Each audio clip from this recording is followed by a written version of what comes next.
সাত সকালে ভয়াবহ দুর্ঘটনা। অক্সিজেন সিলিন্ডার ব্লাস্ট করে গুরুতর জখম দুই। একজন খুইয়েছেন হাত, অন্যজনের বাদ পড়েছে পা। বীরভূম রামপুরহাট লোটাস বাসস্ট্যান্ড সংলগ্ন এলাকার ঘটনা। ঘটনার সময় বিকট শব্দে কেঁপে ওঠে এলাকা। তীব্র বিস্ফোরণের জেরে ক্ষতিগ্রস্ত আশপাশের বেশ কয়েকটি বাড়ি। প্রশ্নের মুখে নিরাপত্তা। সকালবেলায় উঠে ভীষণ জোরে আওয়াজ। হ্যাঁ, কি ভাবলেন তখন? তখন ভাবলাম যে এই আওয়াজ তো গাড়ি বা কোনো আওয়াজ নয়, কারণ আমরা হাই রোডে থাকি। হ্যাঁ, হাই রোডে থাকলে টায়ার বাস্ট হলে এত জোর আওয়াজ হয় না। বেরিয়েছি নিয়ে দেখি ওই বাস্ট হয়েছে, সিলিন্ডার বাস্ট হয়েছে। এখানে নামানো ঠিক নয় যখন এরকম ধরনের দুর্ঘটনা ঘটছে। আতঙ্কিত তো আমরা কেন, গোটা পাড়ার লোক আতঙ্কিত। এর মধ্যে কিন্তু রামপুরহাট থানা পুলিশ জায়গাটাকে ঘিরে দিয়েছে। রামপুরহাট থানা পুলিশ এখানে কিন্তু মোতায়েন আছে, জায়গাটাকে ঘিরে দিয়েছে। এবং এই যে সিলিন্ডারের টুকরো দেখা যাচ্ছে যে এই টুকরো কিন্তু সেখানে পড়ে আছে, ফলে এইখানে বাস্ট হয়েছে। এইখান থেকে কিন্তু এই সিলিন্ডার গুলো এই গোডাউনে যাচ্ছিল।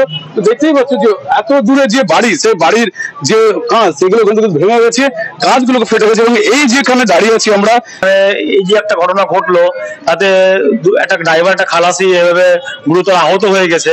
এবং যদি সকালবেলায় ঘটেছে বলে এটা হয়তো পাবলিকের কিছু হয়নি।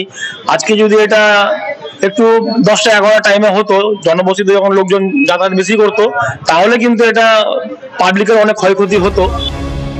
জানা গেছে, গাড়ি থেকে অক্সিজেনের সিলিন্ডার এক এক করে নামাচ্ছিলেন গাড়ির চালক ও খালাসি। সেই সময় বিপত্তি। এই অক্সিজেন সিলিন্ডারগুলি নার্সিং হোমে সরবরাহ করা হয়। লিকেজের কারণেই এই দুর্ঘটনা বলে খবর। ঘটনার সময় বিকট শব্দে কেঁপে ওঠে এলাকা। মাল নামাচ্ছে এত বড় একটা ঘটনা এরকম কি আগে হয়েছে? না কোনোদিন হয়নি।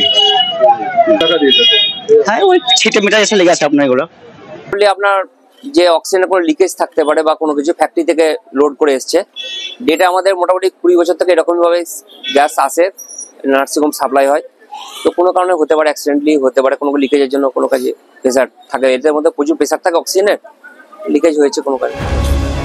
গুরুতর আহত অবস্থায় তাদের প্রথমে রামপুরহাট মেডিকেল কলেজ ও হাসপাতাল, পরে বর্ধমান মেডিকেল কলেজ ও হাসপাতালে স্থানান্তরিত করা হয়। গোটা ঘটনার তদন্তে রামপুরহাট থানার পুলিশ। ভোলানাথ চক্রবর্তীর রিপোর্ট, ক্যালকাটা নিউজ।